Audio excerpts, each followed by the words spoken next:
Hola, ¿qué tal? ¿Cómo estás? Seas bienvenido al curso Programación con Memoria Dinámica. Estamos viendo cómo desde un programa en C podemos escribir y leer información de los archivos. Vamos a ver a continuación archivos de texto y archivos binarios. Y vamos empezando con archivos de texto.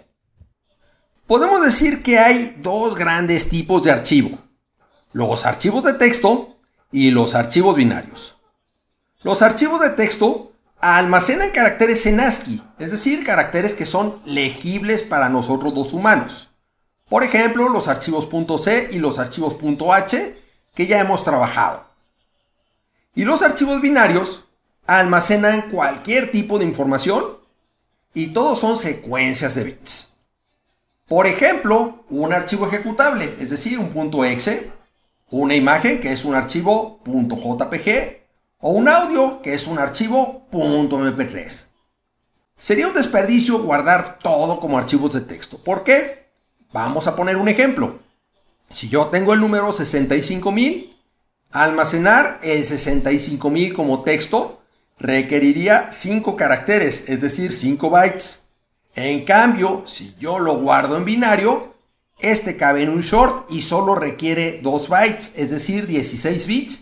Y hay que recordar que en esos 16 bits, que son 2 bytes, el primer byte almacena los 8 bits menos significativos y en el siguiente byte están los 8 bits más significativos. Esto es porque la PC es Little Endian.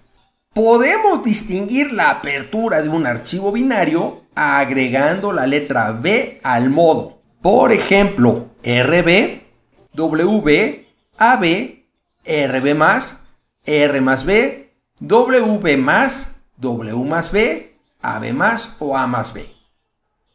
Obvio que modos como RB más y R más B son equivalentes, es decir, es lo mismo. Entonces, al no agregar la B, se asume que estamos trabajando con un archivo de texto, como lo hemos usado ya previamente: R, W, A, R más, W más o A más. Algunos compiladores nos permiten agregar una T de texto para ser más claros, es decir, más específicos. Por ejemplo, RT, WT, AT, RT+, R más T, WT+, W más T, AT más o A más T. Observemos que el tratamiento del archivo no depende de su extensión, sino del modo de apertura que usamos. Las extensiones de los archivos, las que utilizamos por ejemplo en Windows como .mp3, .exe, .jpg, solo nos dan pistas de cómo procesar un archivo, pero no nos obligan a seguirlas. Ahora, algo que es muy importante es cerrar un archivo.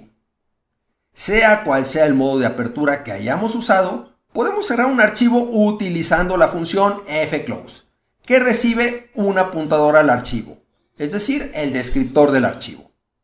Por ejemplo, yo voy a poner fclose y f, que es el descriptor del archivo.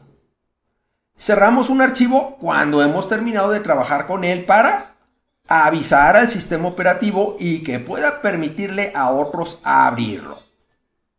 Liberar la memoria asociada a la instancia de file y escribir el archivo lo que está pendiente en el buffer. Esto es importantísimo. ¿Por qué? Porque cuando escribimos en un archivo, no escribimos directamente en la unidad de almacenamiento. Lo que escribimos se guarda en un buffer. Cuando ese buffer se llena, entonces el contenido de este buffer se pasa a un bloque del disco. Pero, ¿qué pasa si estamos escribiendo un archivo y no llenamos el buffer? Al cerrar el archivo es cuando se hace la escritura del buffer en la unidad de almacenamiento. Por lo tanto, si no cerramos el archivo, pueden quedarse datos en el buffer y no escribirse en la unidad. La función fclose devuelve 0 si pudo cerrar el archivo. En caso contrario, devuelve la constante e o f. Esa constante está definida en el archivo cabecera stdio.h. Para leer y escribir en archivos de texto, podemos usar funciones parecidas a las que ya conocemos. Por ejemplo, la función fprintf, que es muy parecida a la función printf. La diferencia es que aquí la salida no se envía al archivo de salida estándar, que es la pantalla, sino que se envía a un archivo el cual nosotros especificamos. Lo mismo la función fputs, que es muy parecida a la función puts. La función fputc, que es muy parecida a la función putchar. La función fscanf para leer, que es muy parecida a la función scanf. La función fgetc, que es muy parecida a la función getchar. Y la función fgets, que es muy parecida a la función gets. Sin embargo, hay que tener cuidado con las diferencias en la lista de parámetros. Es decir, no siempre tendrán el archivo como primer parámetro. Hay que ver cada caso. Es decir, te recomiendo que le eches un ojo al manual de la función, que fácilmente lo encuentras. fgets requiere un entero que indique cuántos caracteres de la cadena destino puede usar. Detalles de la operación de cada función. Por ejemplo, gets no almacena el salto de línea en la cadena destino. Sin embargo, fgets sí.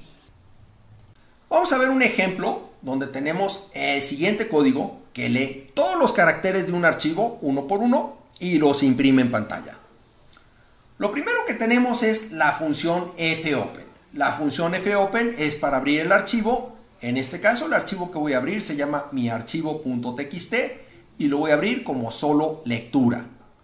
Posteriormente, algo que es muy importante, voy a comprobar que fopen no me haya regresado el valor de null.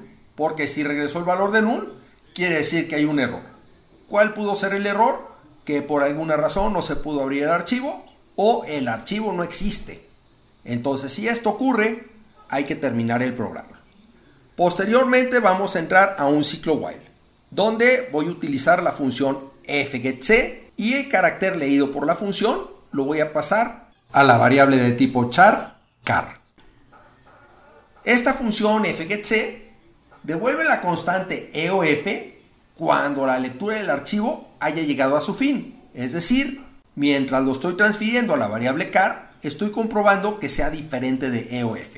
Y si es diferente de EOF, lo que voy a hacer es imprimir el carácter que leí en pantalla. Al final terminamos el programa. Muchas gracias por tu atención y si tienes dudas, a continuación las resolvemos.